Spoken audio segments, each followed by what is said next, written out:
Lords of Greed. Mo money, less problems. Let's play a little game. We'll call it Greedopoly. We'll definitely be playing the top hat. Players in this game? A number of individuals whose aim during the late 19th century was to amass as much wealth as humanly possible. We're talking titans of industry. Guys like John D. Rockefeller. I'm a rockin' fellow. Andrew Carnegie. Woohoo! I get the car piece. And J.P. Morgan. How come I always get the stupid thimble? Who revolutionized business practices and built monopolies. These three weren't the only guys to experience success. They were just better at recognizing major trends and played the game better than everyone else. Wait, you just made us lose the game. Of course, they were happy to help society at the same time by providing new technologies, making assembly lines run more effectively, Faster! and so on. But mostly they just wanted swimming pools made out of diamonds. These guys were whipping around the board, buying the most expensive properties and making all the right investments. They certainly didn't waste their time winning $10 in a beauty contest. Thanks to them, America's economy grew by more than 400% between 1860 and 1900. The only other thing we can think of that grew that fast was Uncle Harvey's belly during the Super Bowl. But how did the rich help bring about this economic boom? What gave America such a leg up? Well, technological advances, improved transportation, financial innovation, and new business practices all combined to fuel this lightning-fast economic growth. There were new technologies being developed that improved industrial and agricultural productivity. Growing cities provided markets and workers for industrial businesses. And improved rail transportation allowed products to reach distant markets, which had never before been an option. Suddenly, having tunnel vision was a good thing. Carnegie's big score was in railroads. He made his fortune in the steel industry, Try my product. It's a steal. developing cheaper and more efficient ways to mass produce this valuable material. He grew his empire, gobbling up other smaller steel companies and making it impossible for anyone else to compete with him. Poor Reading Railroad didn't even see it coming.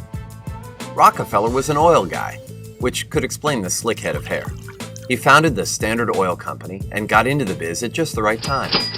With the sudden explosion of automobiles and other vehicles, figuratively, not literally, gas and oil were suddenly valued commodities. Say what?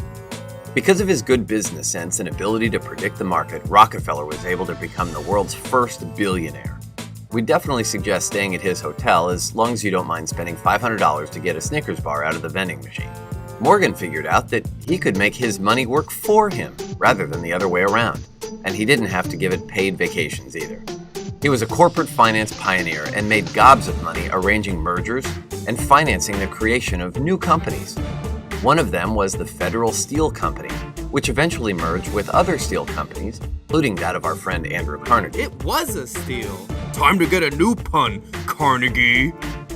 All three of these guys became big philanthropists toward the tail end of their careers, starting numerous charities and giving back to society.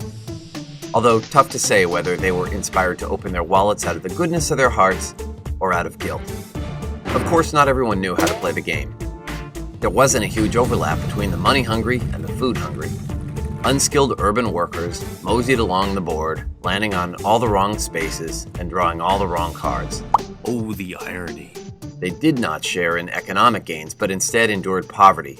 Unfortunately, there's no get-out-of-poverty-free card.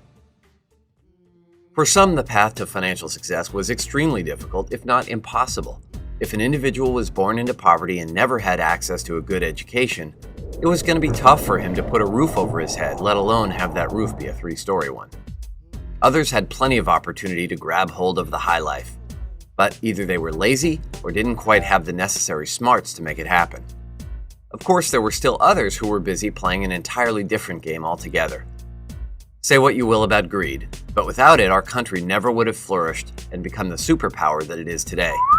All we know is that when we pass go, we sure want somebody to give us our $200. It's all about the Benjamins, baby. Try my product. It's a steal.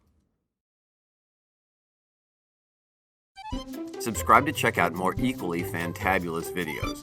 You should see the subscribe button just below this one.